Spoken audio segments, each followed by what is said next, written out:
According to a report, congressional investigators, they are examining the documents and they want to interview the author, longtime Clinton ally Cody Shearer. Plus, a former State Department official confirms what congressional Republicans have been saying by admitting that he was sharing anti-Trump opposition research from friends of the Clintons with the dossier author, Christopher Steele. That and so much more in our breaking news opening monologue. All right, brand new tonight, Politico out with an explosive report about potential deep state spying on a former top Trump advisor. Here's their headline: FBI surveillance of Carter Page might have picked up Bannon. Now, according to the reporting, Carter Page was being surveilled by the FBI last January during the presidential transition when Page had a phone call about Russia with former White House chief strategist Steve Bannon. Now, according to Politico, Page made this shocking revelation during congressional testimony, and Page said at the time that Bannon called him about canceling a planned television appearance, and then Page eventually brought up the phony dossier which BuzzFeed had published just a day earlier on January 10th. Now, it's not certain if the conversation with Bannon was picked up by the FBI, but national security experts, they're telling Politico that it's very possible that it did happen. Now, investigative reporter Cheryl Atkinson, who says the Obama administration, you may remember, she said they hacked her computers, made this very profound point on the show earlier this week. Let's take a look at this. I was told even before Donald Trump announced for office that Intel officials, and I was told this by insiders, have sometimes been using bad information to bring to the FISA court to wrap up other people that are the true targets that they can't get a warrant against, but to wrap them up in incidental targeting different ways without maybe a direct warrant. Wow, this is beyond shocking, and it's raising some very serious questions given the other information that we already know. Now, according to two Republican memos, the FBI lied to the FISA court. Remember, they used a Clinton bought and paid for Russian dossier. They never verified or corroborated it in order to get a warrant to spy on Carter Page. Now, remember the Grassley-Graham memo that detailed how Comey never bothered to verify all this anti-Trump information in the dossier that Christopher Steele had put together because he thought, well, the former British spy was credible in the past. Now, that same memo also uncovers how the bulk of the FISA application the FBI presented to the FISA judge consisted of the dossier that they never verified. This is unbelievable. And we also know that Comey told then President-elect Trump that the dossier was salacious and unverified during the transition. That was, 2 months before. And the dossier was good enough to get a FISA warrant, but it was unverified and salacious. This entire scandal now reeks of corruption beyond anything which we have seen before. In other words, what he's admitting here, what we're seeing here is the powerful tools that we give our intelligence community to protect us were abused to spy on an opposition campaign during an election and before an election and after an election. Now, also tonight, Fox News has obtained House Intelligence Committee Chairman Devin Nunes' letter requesting transcripts of Carter Page's FISA court hearings. This is important. Now, Chairman Nunes is asking for, quote, any relevant FISA court hearings associated with the initial FISA application or subsequent renewals related to electronic surveillance of Carter Page. I'd like to see him, too. Now, the House committee is setting a February 16th deadline. That's 1 week from tonight for the court to provide those transcripts if they, in fact, have them. Now, getting these transcripts would be a massive development because, as we have been explaining night after night, we know the top echelon of the FBI, again, they relied almost exclusively on this Hillary Clinton bought and paid for dossier to get that warrant. And then, of course, on Carter Page. And they didn't tell the FISA court that the dossier was, in fact, bought and paid for with about $12 million of monies paid for by Hillary Clinton and the DNC funneled through the same law firm. Now, we're following this developing story because this is key in all of this. How could you use an unverified Russian propaganda dossier to get a FISA warrant to spy on an opposition candidate and an incoming president? All right. Also, other breaking news this hour, another new explosive report. According to ABC News, Senate investigators, they are examining a second anti-Trump dossier. Now, this was put together by longtime Clinton ally, a guy by the name of Cody Shearer. And according to ABC, the Senate Intelligence Committee is now trying to set up an interview with Shearer, who reportedly is claiming that he put together the second dossier as, quote, an independent journalist. Now, nobody's buying that because, according to The Guardian, Shearer has ties going all the way back to when Bill Clinton was president in the 90s. Now, we did reach out to Shearer for comment. Shocking. He didn't get back to us. And we're also learning tonight that the State Department was, in fact, involved in obtaining and then spreading phony anti-Trump information during the campaign. Really? And a former top-ranking official at the department that Hillary Clinton used to run is admitting in a Washington Post op-ed that he was in contact with Christopher Steele also, and that Clinton confidant Sid Vicious Blumenthal gave him information that came from Cody Shearer, who we just told you about.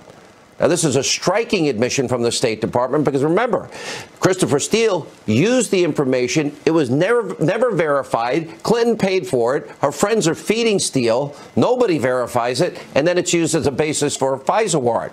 And you got this guy, Jonathan Weiner. It matches exactly what the memo put together by Senators Grassley and Graham exposed earlier this week when we got the unredacted version. And, of course, we have Congressman Devin Nunes. Well, he told us in an interview earlier this week that his committee is now investigating the State Department and their involvement in this. Now, in an op-ed entitled Devin Nunes is investigating me, here's the truth. Well, Weiner says that he met with Christopher Steele in Washington in September 2016 to talk about information in the dossier, after which Weiner goes on to explain about the dossier, quote, I was allowed to review but not to keep a copy of these reports to enable me to alert the State Department. I prepared a 2-page summary. I shared it with Nuland, who indicated that, like me, she felt the Secretary of State needed to be aware of this material. So former Obama Secretary of State John Kerry may also be involved in this scandal, which is why he needs to now answer questions under oath about what he knew, when he knew it, and if he ever saw this dossier, what he knew about the dossier. Now, Weiner then goes on to write how later that month that he talked with his friend Sid Vicious Blumenthal, best friend of the Clintons. And Weiner admits, quote, he, talking about Blumenthal, showed me notes gathered by a journalist I didn't know, Cody Shearer, that alleged the Russians had compromising information on Trump of a sexual and financial nature. And what struck me was how some of these materials echoed Steele's, but appeared to involve different sources. So Weiner then goes on to write, on my own, I shared a copy of these notes with Steele to ask for his professional reaction. He told me it was potentially collateral information. And I asked him what he meant by that, and he said that it was similar but separate from the information he had gathered from his sources. By the way, Russian sources. Then he writes, I agreed to let him keep a copy of the Shearer notes. Now, Weiner goes on to say that Christopher Steele shared the information that he gave him to the FBI. Do you see how unbelievable this is? Now, we reached out to Blumenthal for comment. He's not responding to our request. So this whole scandal starts with Hillary Clinton, remember, rigging the primary against Bernie Sanders. Why Bernie people aren't more mad, I don't know. Then she tried to rig the general election against Donald Trump. She pays for a phony Russian propaganda dossier filled with Russian government lies and propaganda. The FBI then takes that bought and paid for dossier. They don't tell the FISA judge the truth to go out and get a warrant to spy on the Trump campaign before the election, and then they use it after the election. And there's now concerns that Steve Bannon, former top Trump aide, well, that he might have been caught up in incidental surveillance. And by the way, there might be a lot of other people. And we're also learning that in addition to the Clinton campaign, well, we have Hillary's allies. They're feeding anti-Trump dirt to the State Department, which is sharing it with Christopher Steele. Like we've been telling you, sit tight. If you think this is bad right now, I promise you it's going to only get worse. What we have now is a sliver of the information. It's coming out day by day. I've been warning you from the beginning. This is Watergate on steroids. And as you can see, this gets more corrupt by the day. Here now with information, new information, Fox News contributor, investigative reporter Sarah Carter, also Fox News legal analyst Greg Jarrett. All right, let's try and break this down. I talked to a very good friend of mine today, Sarah, really smart guy. My best friend from third grade, John Gomez. He's a lawyer in his own right. And he says, this is hard for him to follow every night. And we're trying to, lay the foundation, bring the new information in, and try and make it explainable, because the level of corruption is so deep, it's hard to follow every single aspect of this. It is. But if you just lay out the facts, Sean, here you have the Hillary Clinton campaign and the DNC paying for a dossier that is being gathered by a foreign agent, a British foreign agent. That British foreign agent is using Russians to gather information. Then you have members of the Hillary Clinton campaign, people that were close to her and her husband, actually gathering their own separate dossier and then feeding that information to the British foreign agent who's trying to get the FBI to open an investigation into then candidate Trump and then President-elect Trump. It's really quite simple, and it's as simple as that.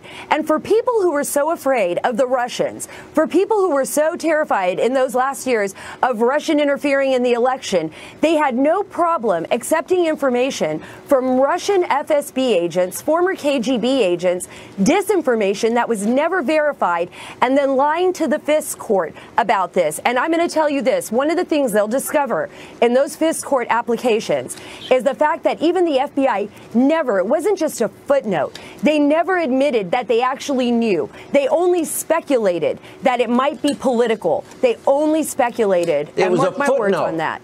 It was a footnote. But that's a purposeful deception and omission to the FISA court. That is beyond material. That would have been a game changer for any fair judge. That's right, and it was deceptive. It was deceptive even in its own footnote statement. Wouldn't it have been easier to just go to the judge and say, look, we know that the Hillary Clinton campaign and the Democratic National Committee were paying for this dossier? That would have been a lot easier than trying to bury it in a footnote. And so, in fact, that footnote was very deceptive in itself, because that footnote did not directly state that the Hillary Clinton campaign and the DNC paid for that document. So you got, Greg, you got Clinton hit people, known hit people, literally, making up information, feeding it all to Steele. Steele is, we learned in the unredacted Grassley-Graham memo that, in fact, the information they got, it's the bulk of the FISA, it's unverified. They don't tell the FISA judge where it comes from. So you got basically everybody feeding this big lying narrative to each other, and then they lie before a judge and they get a warrant. Okay, and it's all designed to impact a presidential election. And they did it successfully in some ways. They got the warrant. Sure. And I was just reading the declassified opinion of the Chief Judge of the FISA court. It was declassified 9 months ago. It's 99 pages long. And what it tells me is that the Department of Justice and the FBI knew they could get away with it, because this judge points out repeated acts of incomplete and misleading filings before the FISA court. So the FBI and the Department of Justice likely knew that they could go into that judge, the first one and then 3 thereafter, and conceal evidence and deceive the judge, and the judge probably wouldn't know any better because they'd gotten away with it so many times before. So they use all of this information that's paid for and now we're learning put together in part by the Clintons and their allies. And the Department of Justice and the FBI knew, this stuff was all fabricated. Look at the dossier. It's a joke. But they sort of hid that from the judge, and they used it as a pretext to go after and destroy Donald Trump. And it's an American tragedy. Let me stay on this. And Sarah, you and John, May 25th last year, you were on this program talking about it, how the Foreign Intelligence Surveillance Court blasted, literally ripped to shreds the Obama administration for breaking not only America's surveillance laws, but blatantly violating the Constitution. Those aren't my words. Those are the judge's words. Those were the judge's words. That came from the Foreign Intelligence Surveillance Court. They did blast them, Sean. They said that they stepped all over the Fourth Amendment. They were conducting warrantless searches. They knew that. They knew that they were violating the rules and regulations. And they said, look, the FBI cannot self-regulate. It can't watch itself. There needs to be changes. There were a lot of things that did change, but a lot of things that haven't changed, as we've seen. And I think that this calls for further investigation. I know that the House Intelligence Committee, the Senate Committee is also looking into this, the Judiciary and others. They're going to look at what happened with our intelligence apparatus and whether or not that was weaponized against our own people. And I think Carter Page is just one example of many. We need to, Greg, get to the crimes that potentially are committed here. I mean, misrepresenting information to a court is bad enough, but it suggested in the Grassley-Graham unredacted memo that they had actually seen all 4 FISA warrant applications. So I'm assuming Charles Grassley and Lindsey Graham saw them. So they are available in some capacity, as Devin Nunes, I believe, is asking for this information tonight. Right, and they have probably already identified the felony statutes that were likely broken by the FBI and the Department of Justice, their abuse of power and perjury. What'll be critical is, as you reported, and actually we talked about it 2 nights ago, is that Nunes is now requesting the presiding judge to provide the transcripts of all 4 of those FISA hearings, to get to the bottom of the false representations, the fraud upon the court that was perpetrated during those hearings. And if those transcripts provide that evidence, then charges must be brought against officials at the Department of Justice and FBI. Wouldn't it but if the FBI and James Comey knew, if he knew that he was, that footnote that it may have political origins, and they know darn well it was bought and paid for by Hillary, and if they even knew on top of it that Hillary aides were feeding this, and remember, go back to the Grassley-Graham unredacted. They're saying this is Russian government lies. They said government, right. The Russian government, in that Christopher Steele is putting in that information. Yeah, I mean, it's the irony in all of this is insane. Just like the irony of Uranium One is that we're giving Russia 20% of our uranium. We've heard a year about Russia, and now we have real evidence. Any intelligent lawyer, and Comey is certainly a veteran lawyer, would know that you can't rely on evidence that comes from a source in Russia or sources in Russia who are experts on lying and deception and disinformation. Nor can you rely on a former spy in Great Britain who's trained in the same thing. And then you factor in that it was political research paid for by the opponent of the target. I mean, you can't make up such deception and fraud if you tried. How could you ever present what the Grassley-Graham memo is saying, Sarah? Unverified Russian government information that Hillary paid for to get a warrant to spy on an opposition party. Well, the Grassley and Graham memo basically substantiated everything that Nunes was saying in his own memo. And it went further, and it went further. It implicated them in criminal acts, and this is why they want to speak to Christopher Steele. This is the reason why they want more information. And I tell you this, Sean, in March, when the IG report comes out, and hopefully we've been hearing it's going to be the first weeks of March or by mid-March, I think it's going to be an explosion of information that we didn't even know. The focus on Andrew McCabe, the deputy director of the FBI, former deputy director of the FBI, all of the other things that come into play with the Clinton server investigation.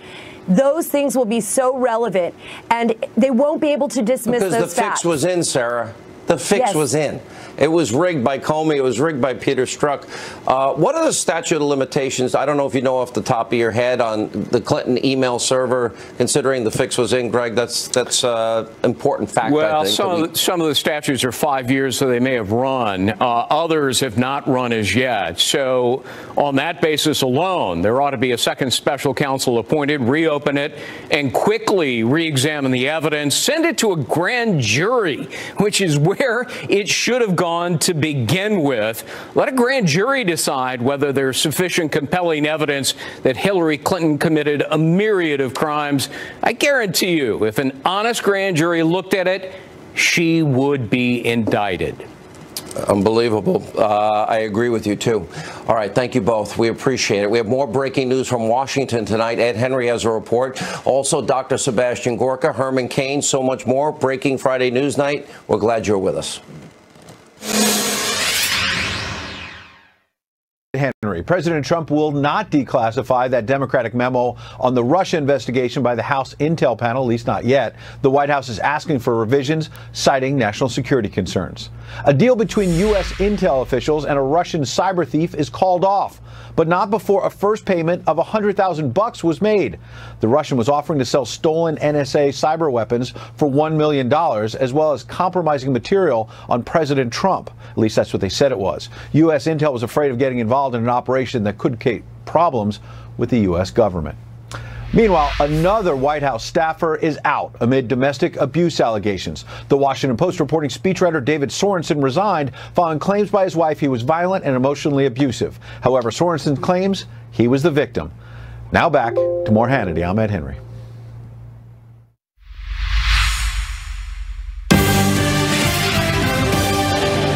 All right, joining us now with more reaction to tonight's opening monologue and the huge news we've had all week, former Deputy Assistant to the President and Fox News National Security Strategist Sebastian Gorka and Fox News contributor Herman Cain. You know, Dr. Gorka, think of what we had. A week ago today, we got the House Intel, the Nunes memo. Then we got the Senate memo on Monday. Then we got the unredacted version on Tuesday. Then we find out that the Uranium One informant testified before 3 committees in Washington. The great irony here is that we're learning that there was real Russian problems in the election. And that's Hillary paying for Russian lies that then gets used as a foundation for a FISA warrant. And that we knew 18 months in advance of bribery, extortion, money laundering, kickbacks by Putin operatives in America. And we still allowed him to get 20% of America's uranium. And the mainstream media is still stuck on Trump-Russia collusion with no evidence. Right, Sean. So if you want to see chapter and verse, just go to Peter Schweizer's book or watch the free video online on YouTube. Clinton Cash documents all of this, whether it's Uranium One, whether it's Haiti, whether it's all the corruption that's connected to how this woman and her husband became multi-millionaires after being public servants all their life. So number one, it's all laid out there. But let's look at the recent charges and the recent things that we've learned from Devon and from Senator Grassley. The left loves to talk about Watergate. The movies, constant references. What was Watergate? Allegedly the biggest political scandal in modern times in America, which was about the cover-up, just the cover-up of one bungled burglary. What do we have in this case? Not one event and the cover-up. We have a systematic weaponization of federal government under Obama. This isn't just about FISA, about illegally spying on American citizens. It's the IRS. It's DOJ. It is again and again and again. And look at the trail of bodies already. What is it? Today we have the eighth person. The eighth person. 8. Right? Either demoted, fired, or retired, or moved on. That's before we know the whole story, Sean. 8 already. This is perhaps the inflection point. I am waiting for those FBI agents, those analysts, those DOJ employees who have been suffering in silence, who have been afraid, but now there's a point where they see it's going to come out. So get in front of it now and tell us what you know.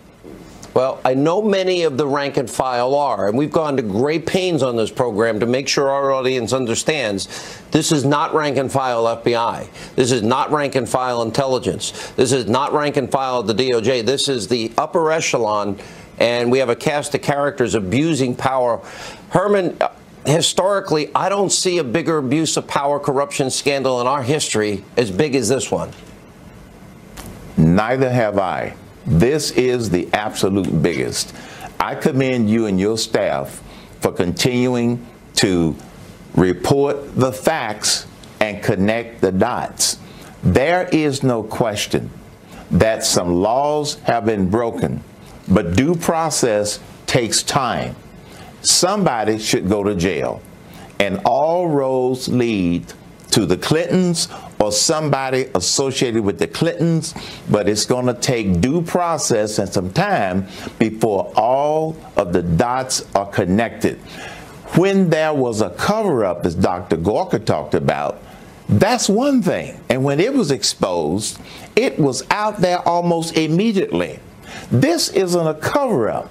It started out, it was supposed to be about the Trump administration or candidate Trump and his people. Now we know it wasn't. It was the Democrats, the Clintons, and it was all about Hillary Clinton's campaign. Isn't that the most ironic thing here? It's a great irony that it was, you know, look at the Graham Grassley memo. It's not only Russian. They talked about Russian government lies fed to Steele that then is used unverified by anybody to get a FISA warrant. I mean, and the Uranium One deal, same thing. They knew about Clinton, Putin operatives in this country. Robert Mueller was the FBI director. We had a spy with him. We'll talk about it in the next segment. Sure, but we need to understand the enormity of this. So number one, it's perversion of justice to illegally spy upon an innocent American, number one, which means it can happen to anybody watching this TV show. But at the same time, when is this illegal spying happening? During a presidential election. So what we're talking about is trying to pervert a presidential election by giving the FBI your tainted information to get that warrant. That's a high crime, Sean. That goes right to the essence of this republic's constitutional order. Yeah. You know, Herman Cain, what I'm hoping for here is that we're able to get to the bottom of it. But if we get to the bottom of it, if this Inspector General report, which is coming out in a couple of weeks, is all that we expect it is, it all is going to go back to the fact that Hillary Clinton was protected, and where any other American would have gotten arrested, because we have a special category for the Clintons, and there was a massive rigging of the crime she committed. This, you know, people say, well, why are you talking about Clinton, Hannity? Because if we did the things she did with deleting subpoenaed emails and putting it in a mom and pop shop bathroom closet and using bleach bit and hammers, I think we would probably all be arrested.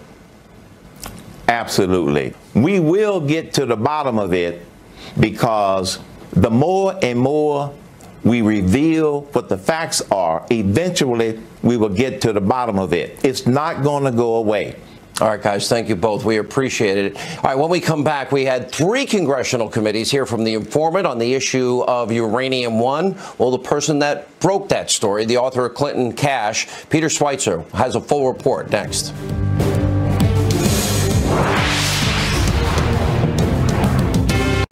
It is one of the biggest, most egregious Clinton scandals. It will not go away. For years, right here on this program, we've been telling you about the highly unusual sale of a company called Uranium One to a Russian state-owned energy company. Now we can report that an FBI informant is telling Congress that Russia paid millions of dollars to a lobbying firm in order to influence Hillary Clinton while she was working as Secretary of State. Now, we did, in fact, reach out to the lobbying firm involved, APCO. They gave us a statement. It reads in part, quote, APCO never worked for Uranium One or on their CFIUS matter, period. And APCO also said their work for 10X, the Clinton Global Initiative, never was connected. Now, a spokesperson for Hillary Clinton is calling these developments, quote, a charade. Here with reaction is the person who actually broke this story on Uranium One years ago, the author of the best-selling book Clinton Cash, the untold story of how and why foreign governments and businesses helped make Bill and Hillary Clinton rich, Peter Schweitzer. So what is amazing, you wrote about this in Clinton Cash, and you talked about $145 million kickback to the Clinton Foundation with all the actors involved in this. This week, you know, we had been hearing about an informant that had infiltrated Vladimir Putin's operation in America to get a foothold in the uranium market in America. He was there from the get-go. He was there before CFIUS ever signed off. And he found all of this evidence, bribery, extortion, money laundering, kickbacks. Everybody knew about it. How is it possible they would have, knowing Clinton operatives are in this country committing crimes, wanting uranium, why did they ever let this deal go through when we don't have enough uranium? Well, it's a great question, Sean, and that's been one of the mysteries. You can look back at it's 2010 when this takes place. Maybe there are some people in the Obama administration, misguided, naive, who think this is going to help with the Russian reset, and it's a stupid decision. And that may have been part of the motivation. But when you look at the fact that Hillary Clinton, who was hawkish on these type of CFIUS issues, in other words, she has a history of opposing precisely these kinds of deals, came out and supported this deal, along with the fact that money was flowing to her husband in speaking fees and also to the Clinton Foundation. The key question is, what was their motivation? And well, we all do know along this. the way, Sean. Yeah. Well, we know the testimony before 3 congressional committees this week of this informant who was there from the get-go. He was telling them that those people involved in this deal were very confident the 9 separate departments that were needed to sign off, the CFIUS group, were going to because of Clinton influence. So that's interesting, especially when you follow the money. That's exactly right, Sean. And, what you can do in a case like a witness like this is look at what he has said and whether those facts have borne out. He was a mole that was talking about kickbacks and extortion by Russian officials. That was found by the Department of Justice. People went to jail. This is a guy who was talking about how the Russians wanted to corner the world uranium market. Well, there are State Department cables and other evidence that corroborate what he's saying there. This is an individual who says that $3 million was given to this lobbying firm, APCO, and it was supposed to indirectly benefit the Clintons. Well, if you go back and look at the Clinton Global Initiative report from 2010 and 2011, you find out that, lo and behold, APCO was doing a lot of in-kind work for the Clintons. So everything he's saying can be independently verified.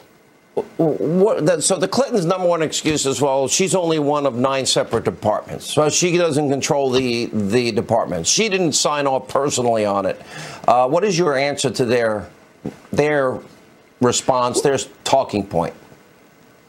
Well, first of all, Sean, she was a lead agency in the CFIUS review, and that's key. But also, it's irrelevant what the other 8 people voted for. If you have a committee of 9 and one person gets bribed to vote affirmatively for something and the other 8 vote affirmatively because they think it's a good idea, it's still bribery. And that's the sort of the heart of the issue here. The other thing we have to factor in, Sean, is that this is the Clintons essentially monetizing national security. People say to me, oh, this is history. She's not president. Why do we care? We care because the precedent it sets. If you let people in Washington, D.C. monetize something, they're going to do it. And given what's happened, there is no reason we could not have a Secretary of Defense a couple of years from now say, I'm going to set up a foundation. I'm going to take all this foreign money from interested parties. My spouse is going to go out and give all these paid lectures, and there's not a thing you can do to stop it because the Clintons did it and nobody objected to it then. So this goes to the heart of the integrity of our national security system and the decisions that are made. Really scary. And again, the Russia connection is on Hillary's side. Amazing work. Thank you so much. We appreciate it, Peter Schweitzer. When we come back, how is it possible the news media in this country, I've told you journalism is dead, has missed the biggest story in their lifetime? How is it possible? Sean Spicer, Joe Concha next.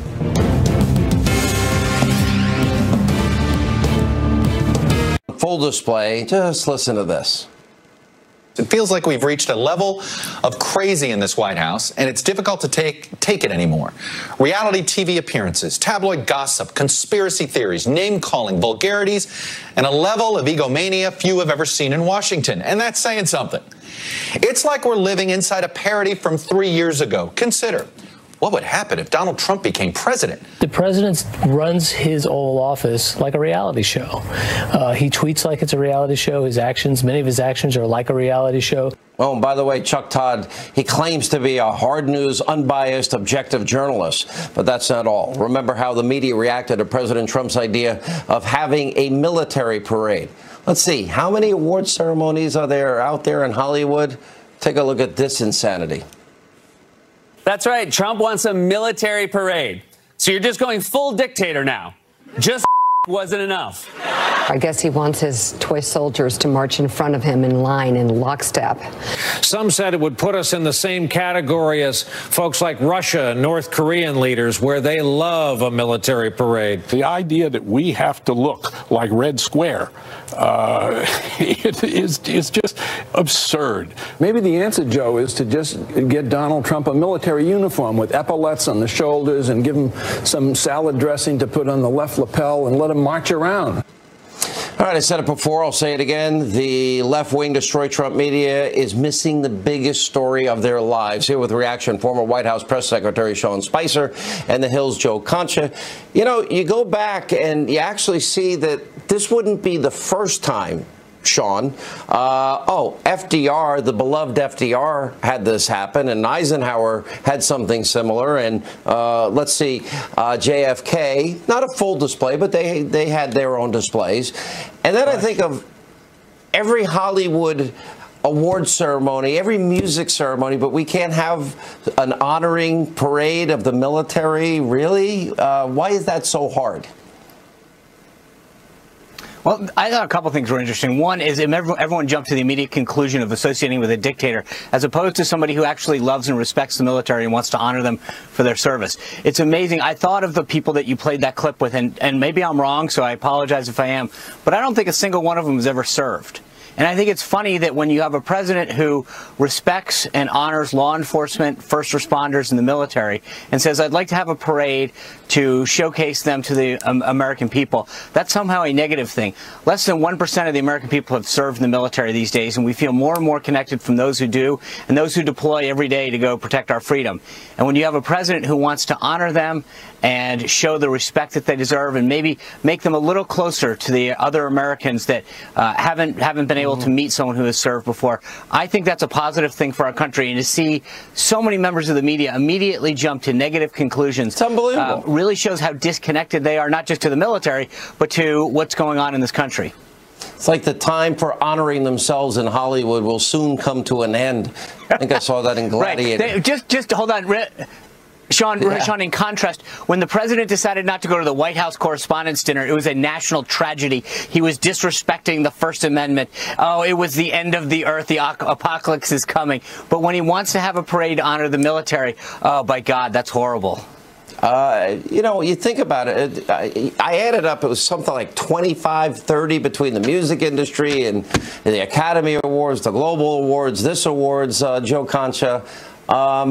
I think it's actually a great idea, and I think the country, we owe them a debt of gratitude, and any way to honor them, I think, is well worth it.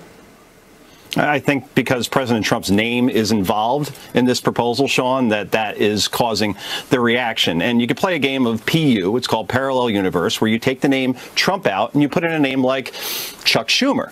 And what if Chuck Schumer had actually proposed a military... Oh, that's right, he did in 2014. And there wasn't a sniff of outrage around that. But to one point, though, you could honor the military with the parade. No problem. The costs are down. Logistically, you could pull it off. No problem. But I think also the president really could back up those words and back up a parade by actually going to Afghanistan and visiting the troops. He hasn't done that yet. And I think that will go a long way in showing that he's just not doing this for show, as his critics are charging.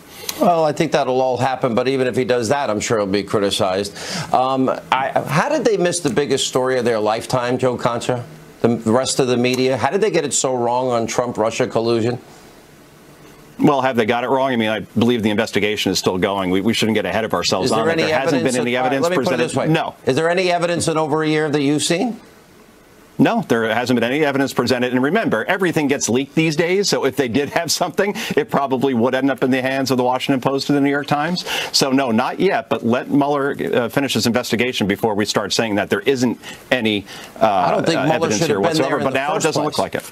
I mean, based on what we've learned just in the last week with the Nunes memo and the unredacted Grassley-Graham memo, Sean Spicer, seems to me that this whole thing was a witch hunt from the get-go. Well, we'll see. I want the investigation to play out only because I do believe that the president's been very clear from the beginning and everyone involved in the campaign that there was no collusion. So at some point you run out the clock and you say, as you've noted, that if you haven't found anything by now, let's give it a break. I think that the stuff that they found people for in terms of lying to them and FARA are obviously violations of the law, and those people should be prosecuted. But the underlying premise of this whole thing, that there was collusion from Russia, as you pointed out and Joe corroborated, there's been nothing so far. I think we let this play out. But I think that it's going to be interesting to see where the press goes from there, because they were wrong about the election. They were so ready to coronate Hillary Clinton. They were all crying election night. And now that they've wrapped themselves around this axle, we'll see where they go from there. Will they admit that they were wrong? Will they vindicate Trump? Or will they move on to the next one? Because I have a feeling that that's what's going to happen. How did they miss the stories we've been talking about, Joe Concha? How did they miss the bulk of the FISA warrant was predicated on Hillary bought and paid for lies? How do you miss that? Well, sometimes there's bias, Sean, where it's out in the open and it's very clear that a reporter or an anchor is rooting for a certain outcome. And then there's another kind of bias, and Sean knows all about this, and that's the bias of omission. I mean, when Sean was press secretary, right, I'm sure he was just stunned at the questions that weren't asked of him at a press briefing. Instead, it was concentrating solely on Russia. So, yeah.